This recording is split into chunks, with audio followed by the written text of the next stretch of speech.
Hello, welcome to this review. It's a very impromptu review, by the way, of Worlds, a novel of the near future by Joe Haldeman. Now, Joe Haldeman isn't a new author by any means. He's been around for a while, and he's apparently best known for his novel The Forever War, which I don't know that I've ever read, and that was published in the early 1970s. I didn't discover him until the 2000s. About 10 years ago, I read my first book by Haldeman. I liked it. It almost certainly wasn't The Forever War, but I can't remember which it was. And because of that, I've kind of kept an eye out for his books. And I found this rather nice little Orbit edition. It's got a science fiction-y cover, which is pretty cool. And Worlds, wraparound image, suggestive space and spaceships and stuff. All very science fiction-y. This one is copyright from 1981, so I'm a bit behind the times. What is it about?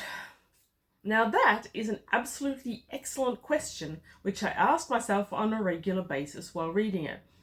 For the first time around page 33 or 35, I thought, now what is this book actually about? On the back, when you ignore blurb that publishers just have to put it there, it's a future you can accept without question, full of the causal reality which makes for high drama when the pieces start to come apart, as they do in a way you cannot doubt might happen in just this way. Or at least that's what Frank Herbert said. What did I think it was about? Well, I ask myself that regularly. So the start is great and very science fiction-y, your classic science fiction-y. We start out on the Worlds. The Worlds are a number of colonies that are outside or just within Earth's orbit. You've got asteroids, manufactured worlds. I think one of them is on a moon.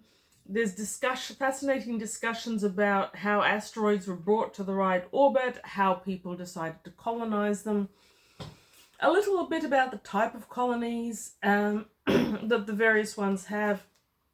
The main one that we hear about is New York, which tends to be called New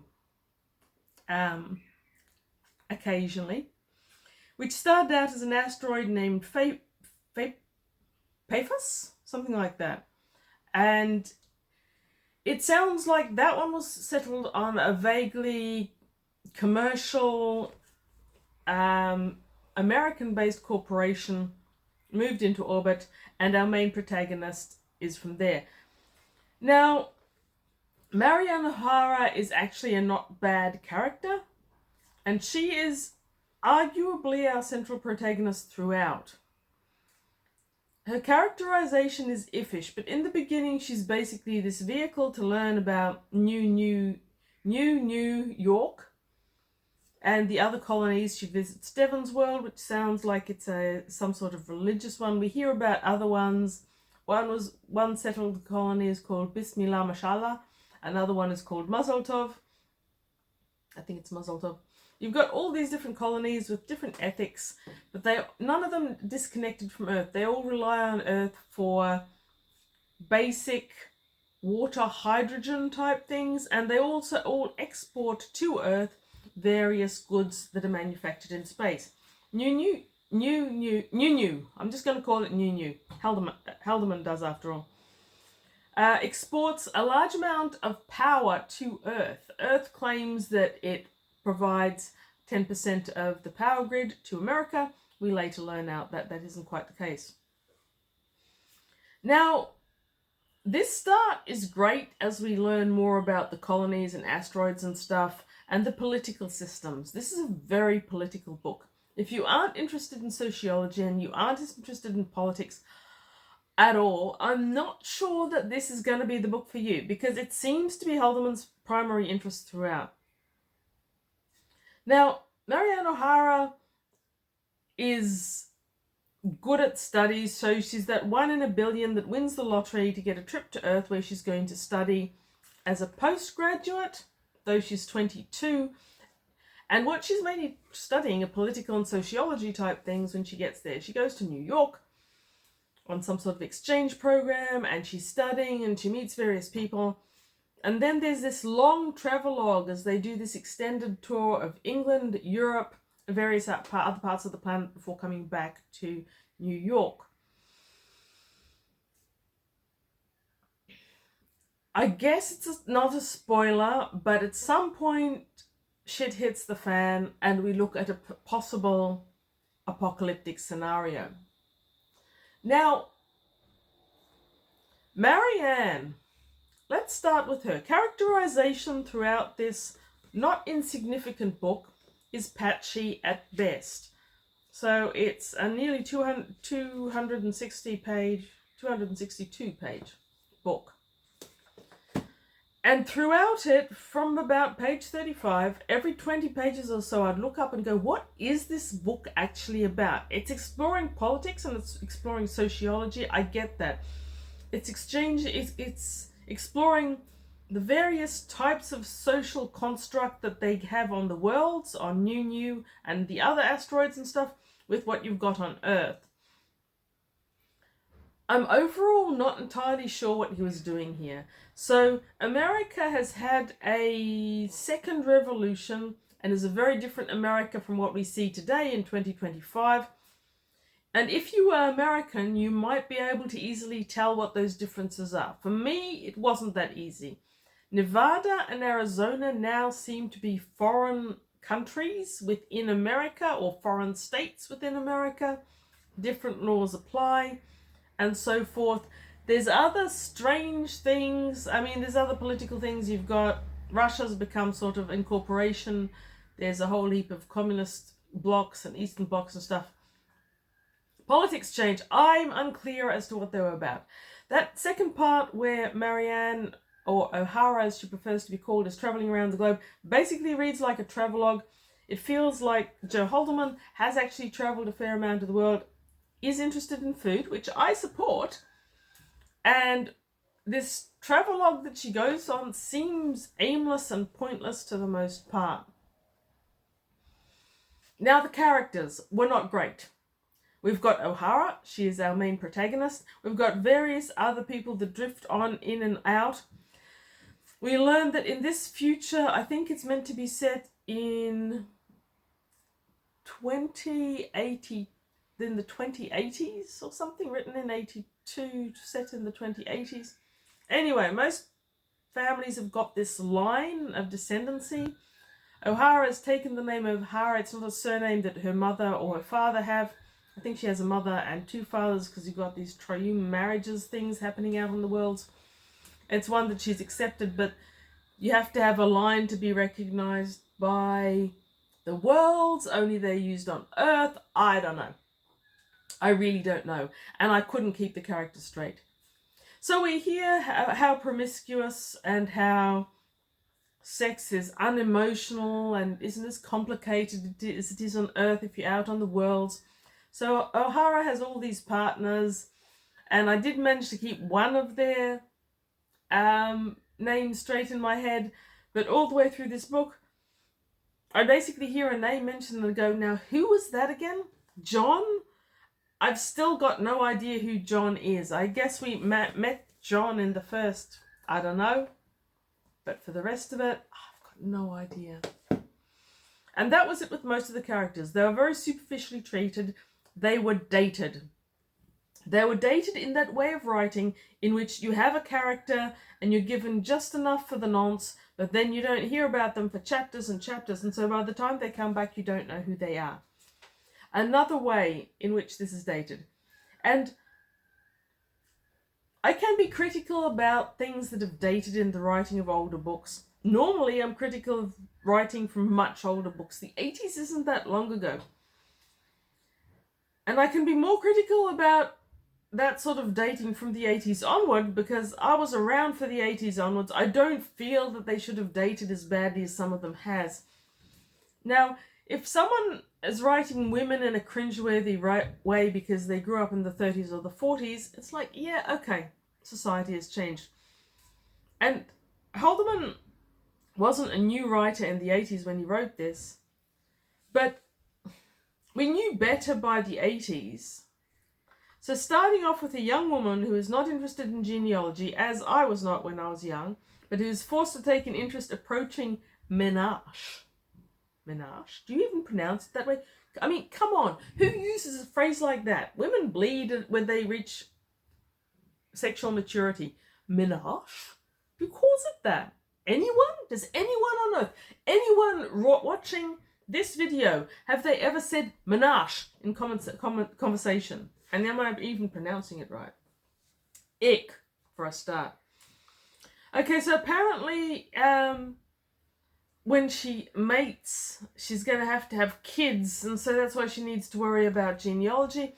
And that wasn't wholly uninteresting. It's like if you're living on an asteroid or colony and you've got limited population around you, yeah, you'd need to know the genealogy. Anyone who's really interested in that question, go to Iceland. They've got an app to tell you the degrees of separation genetically that you have from any one person. That was cute. This was less cute. This was a bit ick. It was a bit medieval in ways. Okay, so that's the end of the rant with that one. Otherwise, generally, it's an interesting, intelligent, well thought out story. The colony student on Earth part was fine, but after she gets to Earth, we end up with this strange, diffuse plot and narrative, which I really had no idea what it was trying to do. On the surface, Marianne hooks up with some poet, and they both get involved in this group. At first, it just seems to be a political discussion group. Then it becomes a revolutionary group. Then it becomes a more serious revolutionary group. And they start to get scared and want to back away. But that doesn't seem to be the central theme. Or if it is, it's not done well enough to provide a continuous narrative through this rather long book. And yet that revolutionary cadre ends up being the reason for the post-apocalyptic scenario at the end. And I just feel like Haldeman lost focus on what he was trying to present us with. It ended up just being O'Hara wandering around the world. And O'Hara wasn't really a good enough character to cope with that much focus. The other characters just don't seem to be talent or intent. And aside from the primary protagonist, we don't really have any other characters. It's hard to care about a character or what's happening to them if you don't know who they are. And even right at the end, we've got this main character, someone who's been a main character for a fairly significant part of the plot. And there's this throwaway comment about when I heard his voice years later. Is that it? Are you not going to tell us what happened with him? Anyway, Joe Haldeman's World. Interestingly enough, right from the start, I got a really, really strong Robert Heinlein from this. Not as good as Heinlein, in my estimation. But, so we've got Marianne O'Hara on New, and that reminded me significantly of two of Heinlein's juvenilia. You've got Podkine of Mars, and you've got Melpomene, which I probably also can't pronounce. Hang on. Melpomene. Heinlein.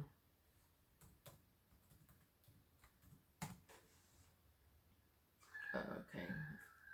I'm not going to show it to me.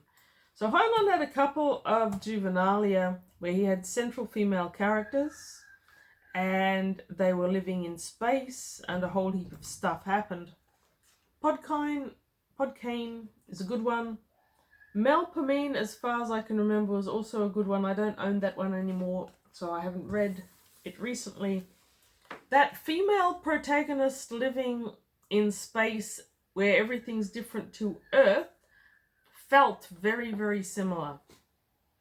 But I will give Heinlein a nod to the fact that his characters work better. They date worse, but they're more like real characters. So this total promiscuity that everyone has in the future if they are not on Earth, and sometimes if they are on Earth. Friday, Robert Heinlein. Absolutely. And at the end of this, you've got this post-apocalyptic scenario when Earth is really messed up and only the colonies outside Earth survive. It's like, hello, Robert Heinlein, I'm looking at you again. So throughout this, I was getting shades of Heinlein. That's probably an okay thing if you like Heinlein, as I do, though it's the poor cousin to his writing. But if you don't like Heinlein, and you're not that keen on politics and sociology, you're going to have to be a very specific kind of science fiction reader to enjoy this. You're going to have to enjoy the fact that it's themed science fiction. It's light on the science. Once we leave the worlds and we land on Earth, it becomes very, very light on science and very, very heavy on the politics and sociology compared to anything else. And not a lot happens. Not a lot happens for most of this. You're going to have to enjoy the actual writing style, and I didn't hate it. And like me, you will probably sit back a number of times and go, what on earth is this book all about? And now, having finished every one of those 262 pages, I'm still, what was this book all about? I can't tell if it's meant to be about the future of Earth is in the colonies and asteroids. Is it meant to be, we are going to mess up this planet beyond repair? Post-apocalyptic, colony worlds. It can't be primarily about O'Hara, because she never really emerges as that stronger character. She's basically a vehicle for this story.